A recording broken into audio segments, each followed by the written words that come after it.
and whippoorwill call. And evening is night, I hurry to my blue heaven. G'day guys, welcome to episode number 15 of My Blue Heaven. Yes, I'm in the hole. I'm in solitary confinement. I've been a naughty boy on Twitter. Yep, and unfortunately, I've been in here basically since Thursday evening. Spent the whole week in here in this very, very small and uncomfortable space. Being watched very closely by the Twitter screws who are just to my right here, just keeping an eye on me. They did allow me though to go to watch Port Adelaide and Melbourne yesterday at the MCG, and then today I've just got back from the Gold Coast Suns and also the St Kilda Footy Club, but I had to wear a Twitter ankle bracelet just to make sure that I behaved myself.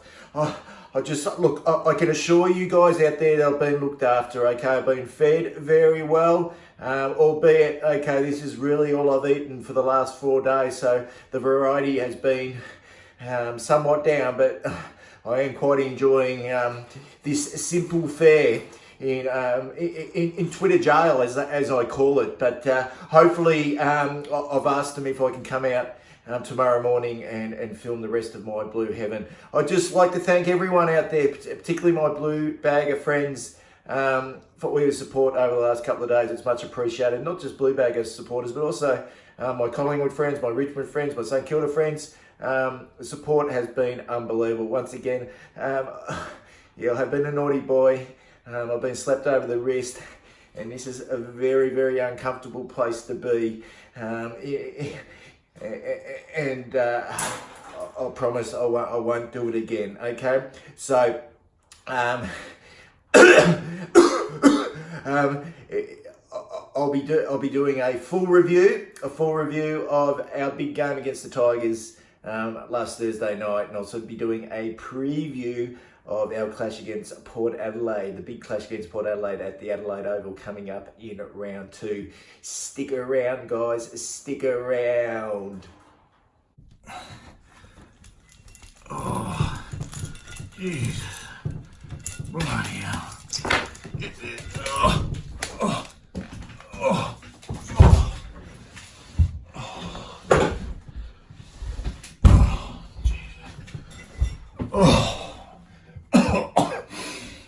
Oh, gee. Oh, that neck's sore. Bloody ball and chain. All right, I'm back, guys. What a rough night's sleep in the Twitter hole. Look, I'm here to talk about Thursday night's game, the big game, the 33-point loss to the Tigers at the MCG last Thursday night. Seems like a long time away, doesn't it? And also, a little bit later on in the show, I want to talk about our upcoming game, Saturday twilight at the Adelaide Oval against Port Adelaide, who were pretty impressive on the weekend. Also had an opportunity to go watch them on Saturday, so we can speak a little bit about that. Yeah, look, we're all very, very excited going into the season opener against Richmond on Thursday. Just quickly, yeah, got to the ground around about 4 o'clock, parked the car, went across and watched the first half of the VFL game, Northern Blues playing Richmond VFL at Punt Road. That was a nice little afternoon. Spent the first half there and then wandered across to the MCG to work.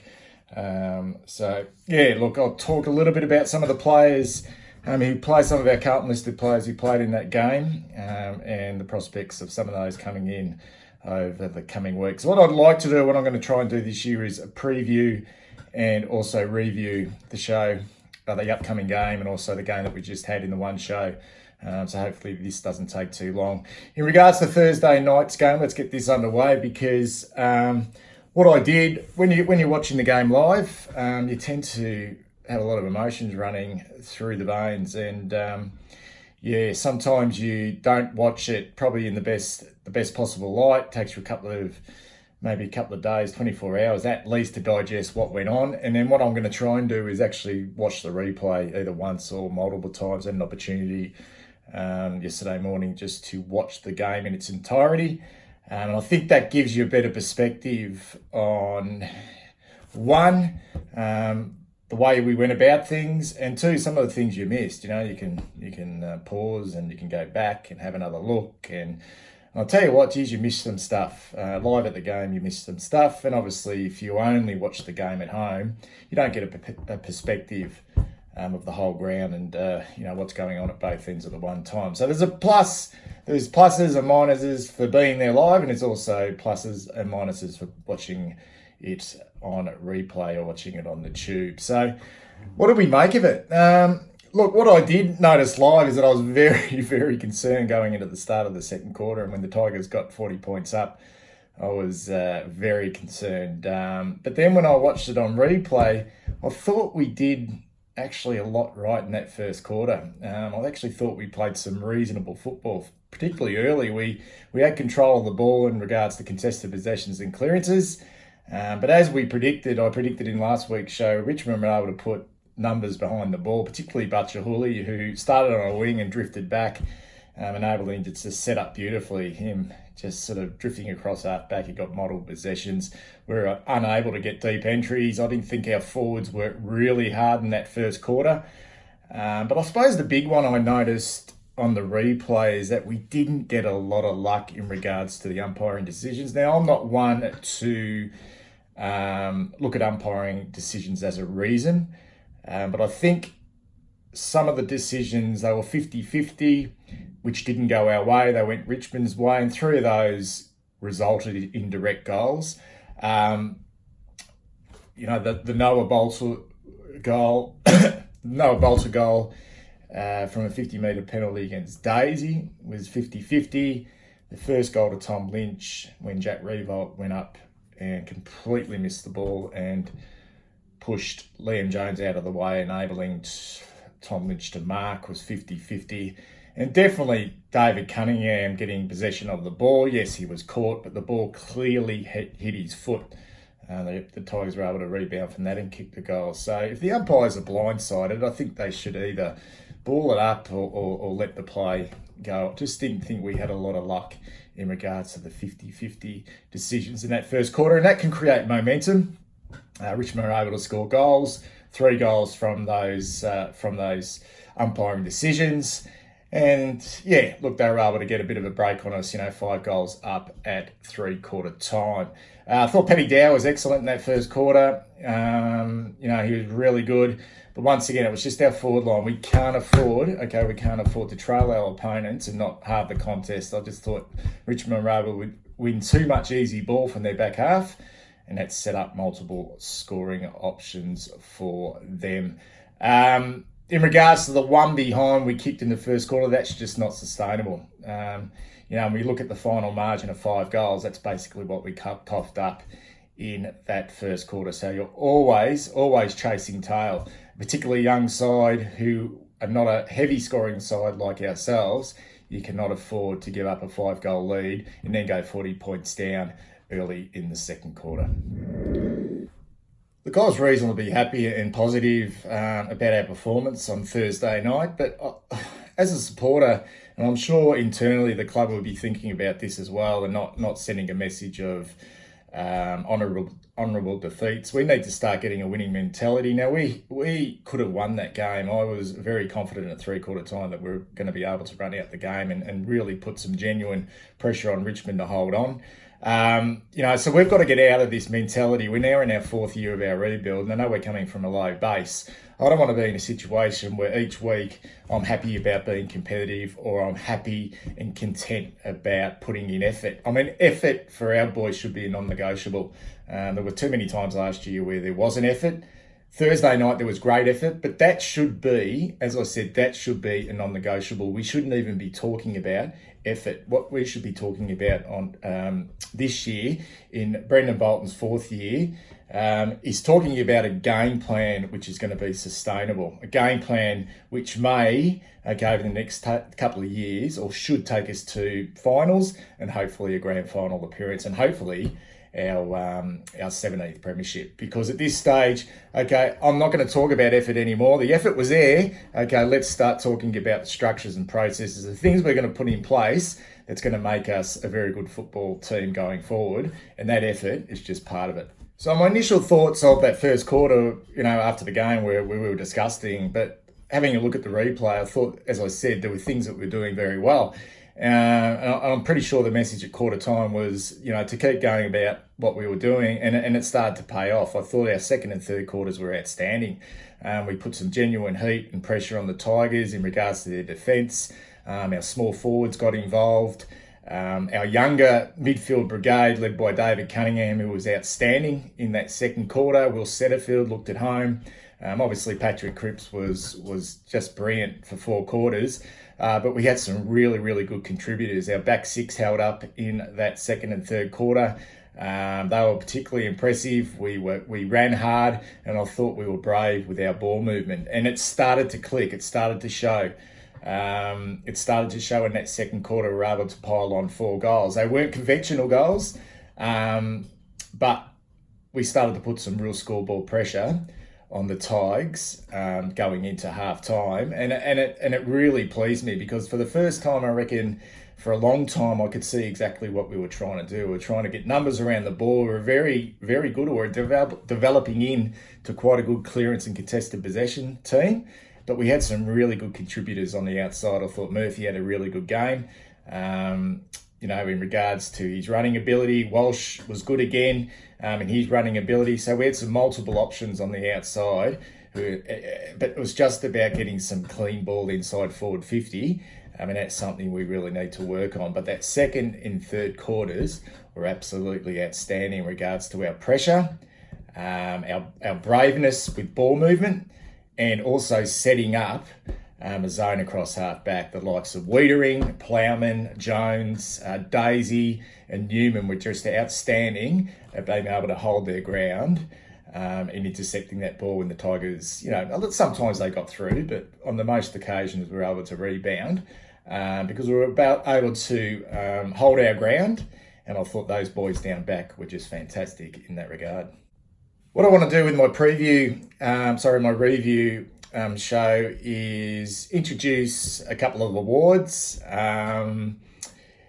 And this will, I suppose, happen over, the course of the year. The first award I want to give is, I'm going to call it the 1%er award. It's nothing, it's been done before, but in regards to the 1%er, it's something which I think goes unnoticed, and I'm pretty sure, unnoticed for us, unnoticed, by the media commentators and probably the fans, but I'm sure behind closed doors, these are the types of things that the players are going to be showed in their review, and these are the types of things that I think Brendan Bolton and the match committee are going to be particularly happy about. So my 1%er of the award this week goes to Michael Gibbons.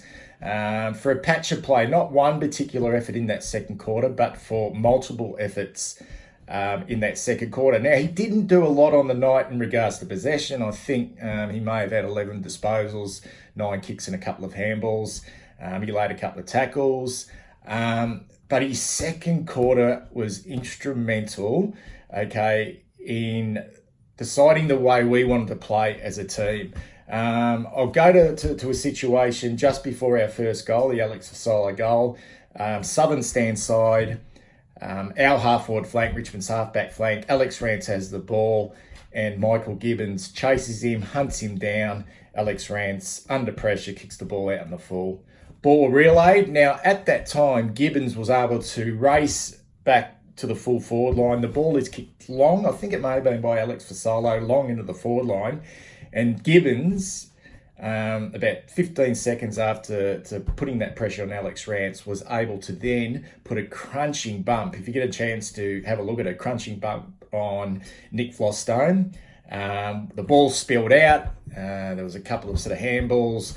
Went to Daisy on the boundary line. He was able to send the ball up to Alex Fasolo for our first goal. I thought it was just absolutely fantastic in regards to the little things, okay, that are going to make us a better team in 2019.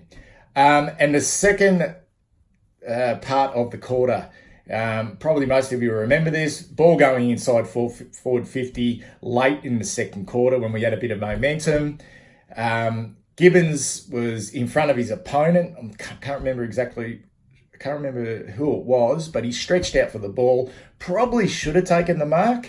In the act of trying to take the mark, he fell over, was out of the contest. Richmond player picked up the ball, but Gibbons was able to bounce to his feet really quickly and did one of the fantastic diving smothers, which forced the ball out of bounds just in front of the old smoker stand there at the MCG. And the result, okay, was about 25 seconds to go in the second quarter. Ball was thrown in, ball and up in the hands of Zachy Fisher, and we kicked a goal right on the second quarter siren going into half-time, I think with 13 seconds left on the clock. So another fantastic 1%er by Michael Gibbons. The second, I suppose, award or second moment that I want to look at is, I'm going to call it the whale moment. Now, we all love a whale moment, whether it's a magnificent mark, you could go back to Andrew Walker's mark at the MCG or Peter Bosusto's mark back in 1981 against the Cats.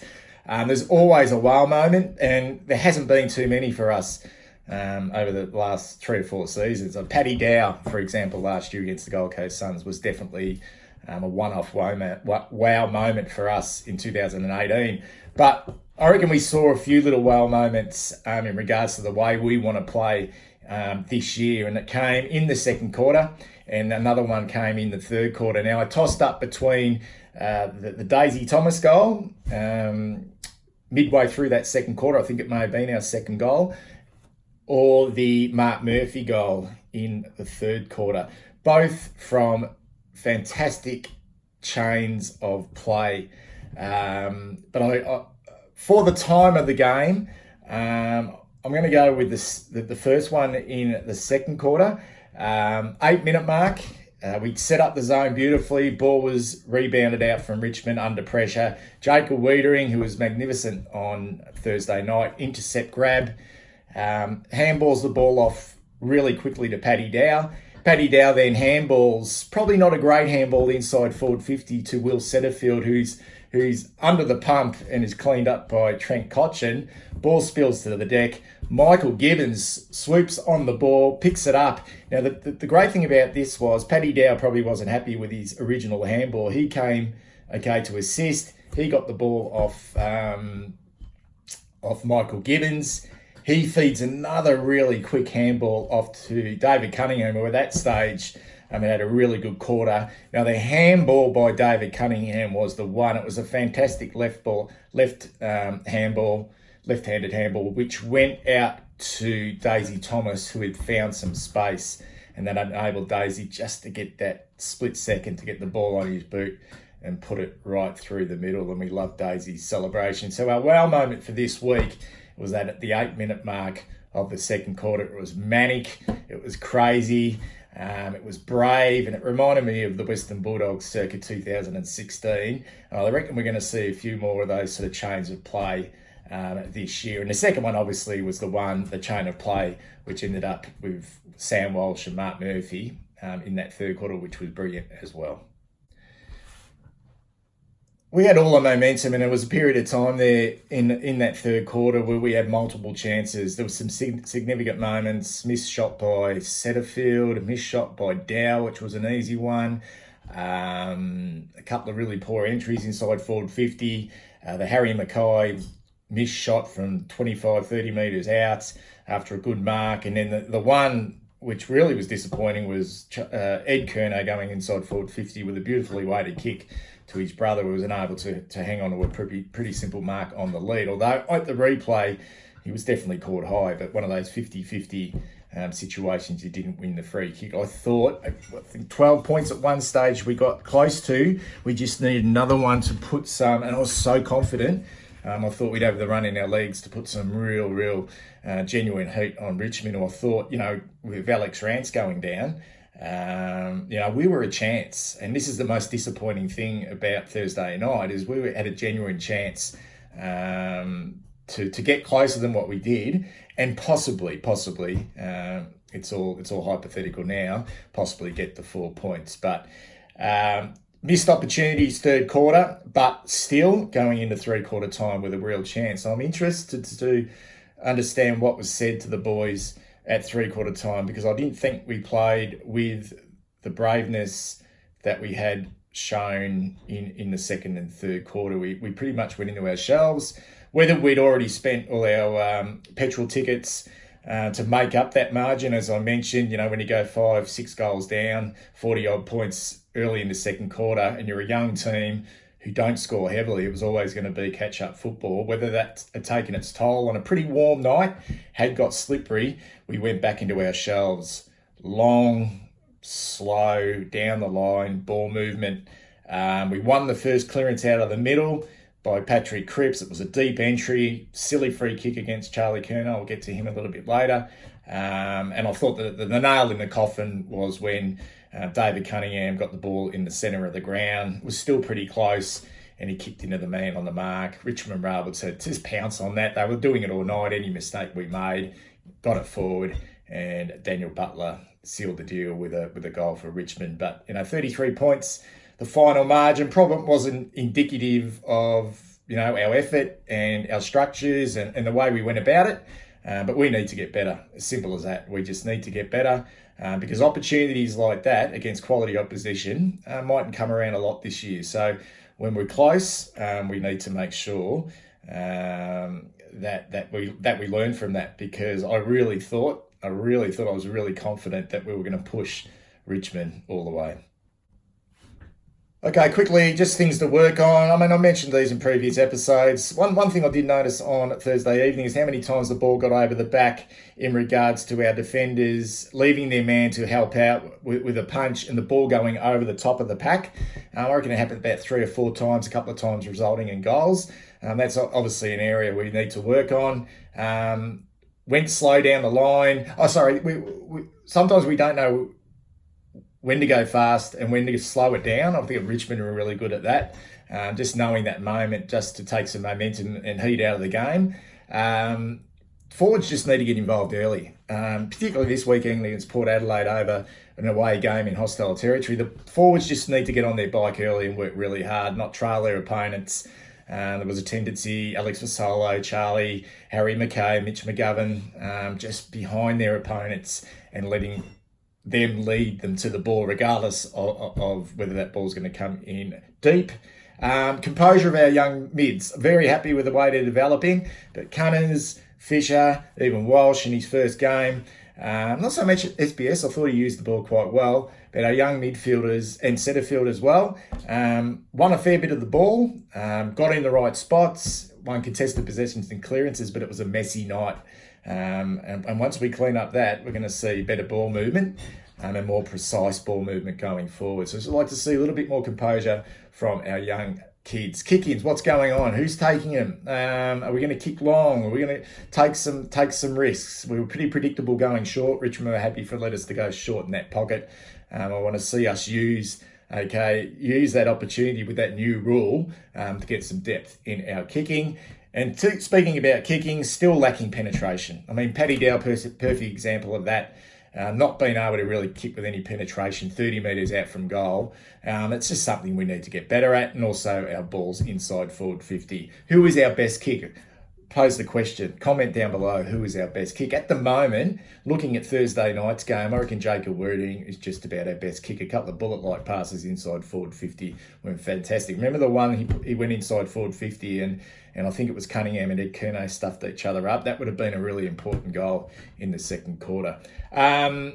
Stop transition, continue to work on that. Richmond are a great side, very, very clinical and well-drilled side. We still need to work on making sure our half-forward flankers and wingers are putting pressure on that transition. But I think that's something we are getting better at. And the final one, I want to quickly talk about Charlie. Look, I'm not concerned about Charlie because he's getting the contest. Now, in the replay, what I thought I'd do is count how many times he dropped a mark or he got his hands on the ball and the ball hit the deck.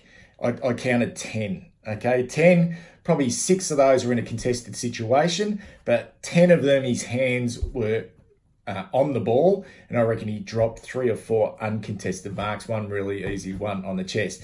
But if you looked at the Telstra tracker, whatever they had on Channel 7, he was right up there in the top 5 in regards to kilometres run.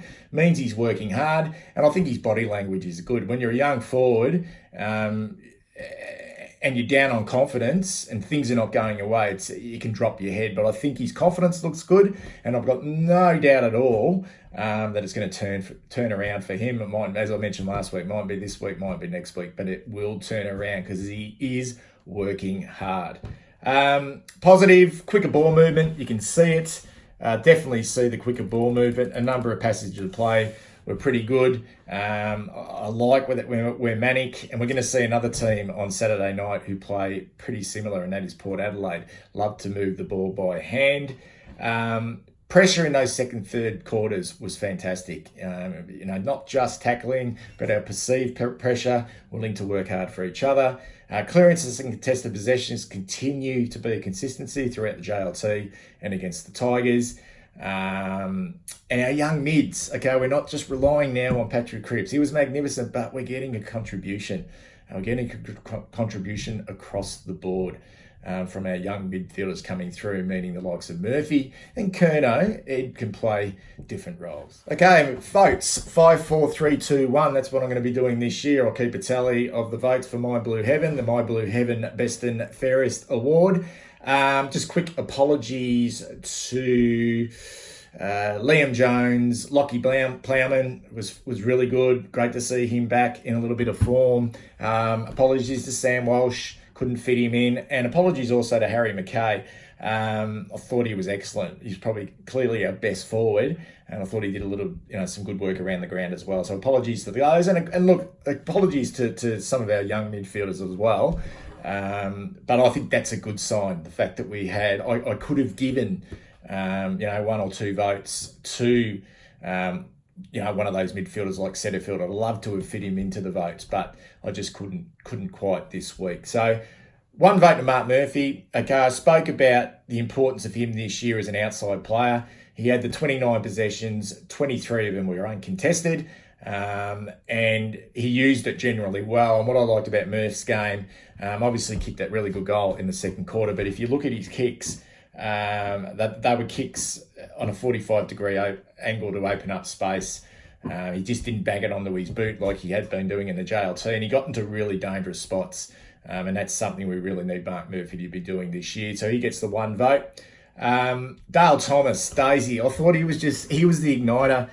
I reckon it was a 4-quarter performance by Daisy. I don't care what anyone says about Daisy Thomas and his spot in the team. He's played now, I looked it up before, he's played the 81 games.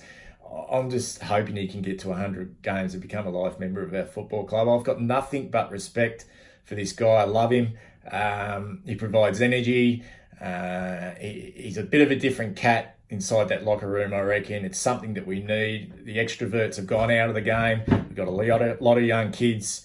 I think he's showing leadership now. I think he's doing the team thing. No better than that centering kick in the second quarter, which set up our first goal for Alex Fasolo. So Daisy, 2 votes, 27 disposals, running at 85% disposal efficiency. Was a really good game. 3 votes to Jacob Weitering. I tossed up between Jacob and Liam Jones, but I thought Jacob Weitering, even though Lynch kicked the 3 goals, I thought they were lucky goals. Lynch is a good footballer. I know he's a little bit underdone, but Weitering's coming off a really good JLT series, and he continues that. And I think even if Lynch was probably in top form, I think Weitering was going to perform really well.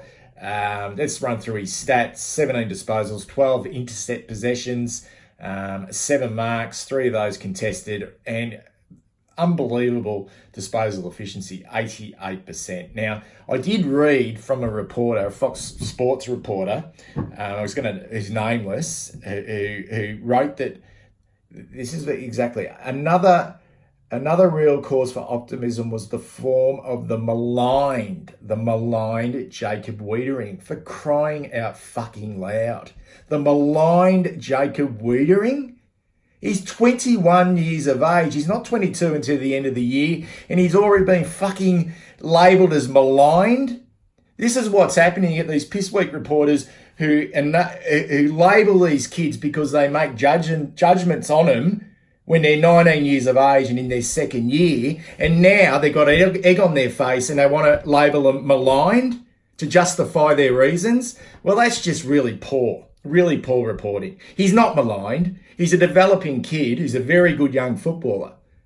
A key position player who take a little bit longer, and he played a fantastic game. He is not maligned. He's only maligned to the uneducated. So please give me a spell. I won't be reading that crap again. Okay, and that's my fault. I shouldn't go there. Nic Newman, four votes. I have my doubts. Oh, look, I'll be the first to admit I have my doubts about Nic Newman. I just thought because, he was pretty much delisted from the Swans. I knew the role he was going to play, but I'm very confident what he's going to bring to the table. He's at the perfect age. He started off a little bit slowly, but I watched the replay. He was in the game. He made a few mistakes. He took a few on at certain stages. He wanted to get things going. I didn't mind that. As the game went on, 12 rebound 50s, that goal in the third quarter. Oh my God, how magnificent was that? 9 marks, 26 possessions. And the thing I loved about his game was the third man up, assisting Liam Jones, assisting Jacob Weitering at certain times. So he gets the 4 votes. And I couldn't go past Paddy Cripps. 4-quarter performance, 21 of his 32 were contested, 7 clearances, and his ball use. It's improving all the time. So please don't say that Paddy Cripps doesn't use the ball well. He's running over 80% disposal efficient. Some of his kicking was great. He's hitting up targets. We know how good he is by hand. And interesting, didn't get the opportunity to go forward. That was an interesting one. The other thing was interesting. Zach Fisher was our number 1 clearance player with 8. I don't know whether we got the balance right there. I would have thought we would have started with SBS. SBS took a long time to get in the game. He seemed to be a little bit lost where he was playing in the JLT. He was starting in the middle. I would have thought that Fisher is more of our outside player. What I was noticing with Fisher, he was winning the ball on the inside, but he was small and he was getting sort of caught. I'd love the ball to be fed out for Fisher, but maybe we developed that. But yep, great game by Paddy Cripps, so he gets the 5 vote. Murphy 1, Thomas 2, Weitering 3, Newman 4, and Paddy Cripps 5. My final little segment is called Set the GPS, which is basically any player I think is under the pump that might the GPS and find where they need to travel for the VFL game. Look, we'll go. I think we should go in unchanged. I'm hearing question marks on Jared Garlett. Yeah, so be it. He's got a point to prove still. Alex Fasolo didn't have a good game. And, people are saying, let's get Matty Cruiser in now and drop Andrew Phillips. Well, Phillips was, Nankervis did have an impact. He kicked 3 goals. But Phillips won the hit-outs and he was more than competitive around the ground. And let's be frank, Matthew Cruiser's not ready to go yet. He's just not ready to go. He didn't play in the VFL on the weekend. I wouldn't be playing an underdone Matthew Cruiser against Scott Lysett and Paddy Ryder this week. So Andrew Phillips is our man until Matthew Cruiser can prove that he can get through 4 quarters. And Phillips was okay. He wasn't great. He was okay. Jared Garlett, okay, we haven't got a lot of options at the moment across half-back.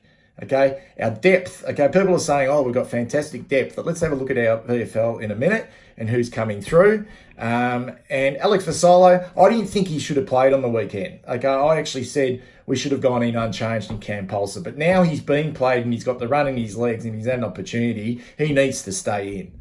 Okay, he needs to stay in and get an opportunity, multiple weeks to prove himself. I thought he worked okay. I've seen a couple of long chases in that first quarter. I thought he worked okay. He just was off the pace. He was just off the pace. Quickly in the VFL that I watched the first half, Finbarrow Dwyer, not ready at all. Ben Silvani, not ready. I could see it was only a half of football. Liam Stocker, not ready. Let's be patient with him. He's a big kid. He hits the packs hard, but he's not ready. Casbolt, no. Paddy Kerr, no. Matthew Owies, not ready. These are all the boys that played against Richmond in the VFL on Thursday before the main game. Matthew Lobe, I'd be persevering with Andrew Phillips unless we have an injury. Lobe's a good backup. Angus Shoemaker, look, not ready. Still young and still raw. Lockie O'Brien, 16 disposals, Started off slowly, started to use the ball well, but I'd like to see him win more of that ball at VFL level. I don't think he's ready to come in now. But the best player by a mile was Tom DeConning. Okay, he's a giant, this boy, and he took about 3 or 4 contested marks in the first half, kicked a couple of goals. He's going to be an absolute beauty, but he's hurt his knee, so he's out for, I'm not quite sure how long. We're going to get a report over the next couple of days. And the carryover emergency was Cam Polson. Now he's just going to have to bide his time. Hopefully he gets in the VFL. But I'd be going in unchanged against Port Adelaide this week. So we still have no Marchbank, Cruiser, Lang, McCready, or just about ready to go, and Kennedy. I reckon they're just about ready to play a VFL game. Matthew Cottrell's an interesting one. Not quite sure. I think they were managing his loads, but he didn't play in the VFL on the weekend. Also, Tom Williamson's probably a little bit away. So we have got some depth, but not depth this week. So I don't think there's anyone putting any pressure on the 22 that took the field against the Tigers on Thursday night. Now let's get to our opposition this week. It's a twilight game at the Adelaide Oval. We've played at the Adelaide Oval 3 times since both Port and Adelaide went across there. And each time we've been absolutely smashed. We were smashed there by the Crows last year. And I had a quick look at the 4:40 starts. We played Port Adelaide twice there, I think once in 2014 and once in 2017, with a combined losing margin of 193 points. And our scores in those 2 games was 37 in 2014 and 47 in 2017. No surprise that Robbie Gray kicked 5 and 4 on those occasions. He's killed us. But it's a completely different team. Both teams are a little bit different in regards to personnel. No Wingard, Polak, Pittard, Impey. Aaron Young kicked 2 goals against us last time there. Jackson Trengove kicked 3 goals. They're no longer there. No Charlie Dixon at the moment injured. No Ollie Wines injured. And no Matthew Broadbent and Hamish Hartlett. So it's a different team. It's an absolute different team in regards to their personnel. And we've got a few new boys as well. So, but the record's not good. Young side travelling interstate to Port Adelaide. They had a really good win on the weekend against Melbourne. We're going to be up against it. I did have an opportunity to watch Port Adelaide live on the weekend against the D's. It was a really, really hot afternoon, really humid. So hopefully they're absolutely stuffed. So many players in that game, particularly in the last quarter, were getting cramp. Port Adelaide players, I was thinking to myself as that game was unfolding, keep going, time on, keep going, keep getting cramp. But they were wonderful. So the things I learned from Port Adelaide, they were sustainable with their pressure. They put in a 4-quarter performance. Melbourne got the jump on them. But Port were able to stick to the game plan, that they'd want to move the ball really quickly. When Melbourne had some energy in that first half, they were able to get the turnovers. But as the game, I thought Port were confident that Melbourne were going to tie it, considering they had a few players underdone Melbourne. They were really, really consistent with their ball movement. They love to move the ball by hand, slick, fast on the outside. The kick to handball ratio, particularly early, was unbelievable. So they love to handball and can be quite dangerous. So we need to be on in terms of putting pressure on them when they have the ball, and we also have to win the ball ourselves, and we've been pretty good at that. Their defence is unheralded. If we thought Richmond's was good, which it is, it's probably the best. This I reckon is right up there, and it's very, very underrated. Jonas, Houston, Cleary are just blue collar workers. Our big boys are going to have their work cut out. McKay, Curnow, and McGovern on those 3 boys. Then they've got Darcy Burns-Jones, who's just a really hard worker across half back. And they've got a bit of class now. Jack Watts is playing down there. He can use the ball very well. He was excellent on the weekend.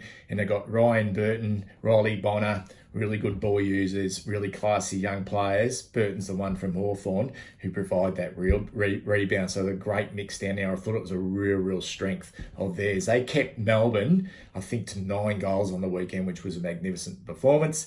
Getting Lysett to the club enables Paddy Ryder to go forward. And they'll dig Tom Marshall to play forward as well. So we've got some key targets. And the real danger for us will be Justin Westhoff. Okay, kicked 5 goals on the weekend, and he has beaten and destroyed us in the past and got under our guard. He predominantly played forward on the weekend. He's a very, very smart footballer, the veteran. We need to make sure that Justin Westhoff doesn't get off the chain. Robbie Gray, interesting, their midfielder, they went with experience in their midfield. So Boak started forward, but when they were in a bit of trouble, they threw Boak into the middle. He was excellent. He's the former skipper, Travis Boak. Gray played a lot of midfield time, only kicked the 1 goal. And Tommy Rockcliffe as well, and Ebert. Rockcliffe had 44 disposals, but most of them were uncontested. He got a lot of them wide, but he's done that to us in the past. I think he may have had 50 possessions against us in the past when he was at the Lions. So they are blue collar. I wouldn't say there's a lot of class. Pal Pepper is a real battering ram. I can just see him running into our young guys, our young midfielders. We need to be aware of him. He just puts his head down and goes in really hard. So they're midfielders, they work hard. And where they get their speed is from the 4 debutants that they're able to bring in.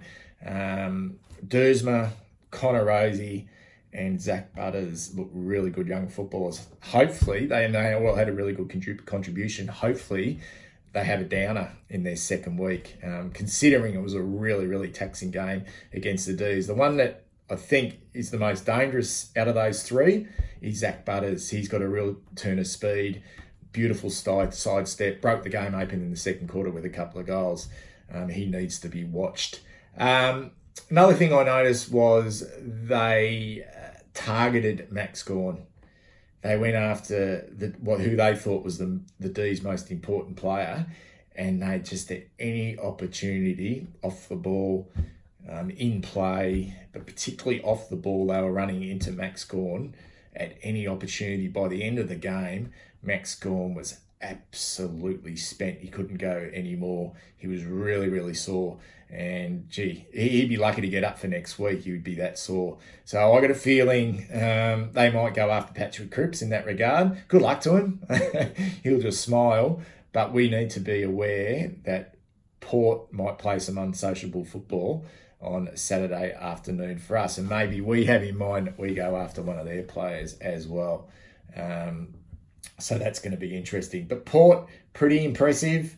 They now go home to their own dunghill against their own feral supporters. And they might have a bit of pressure on them to perform a second week running. Melbourne weren't great. They weren't great. So I'd take a look at the opposition as well. So we're right in this. We need to stick to what we've been doing. There's no excuses. Young team on the road, don't want to hear any of that crap. We need to be right in this game. And the most important thing over there in Port Adelaide, at the Adelaide Oval, every game we've played there, we've started poorly. Okay, if we start poorly over there, you might as well pack up. Okay, you might as well pack up at quarter time and go home, because it will be very difficult once you fall behind at the Adelaide Oval in front of a feral supporter base. It will be really difficult. So these boys need to start really well on Saturday twilight against Port Adelaide. If you like these videos, I hope you enjoyed this show. I've certainly enjoyed bringing it to you. If you like these videos, please subscribe, give us a like. Any feedback is appreciated. Special shout out there to all the interstate subscribers, to My Blue Heaven. Your feedback is much appreciated. And let's just say, go Blue Baggers. We need a win. We need to win desperately. But we are slowly getting there. See you again next time.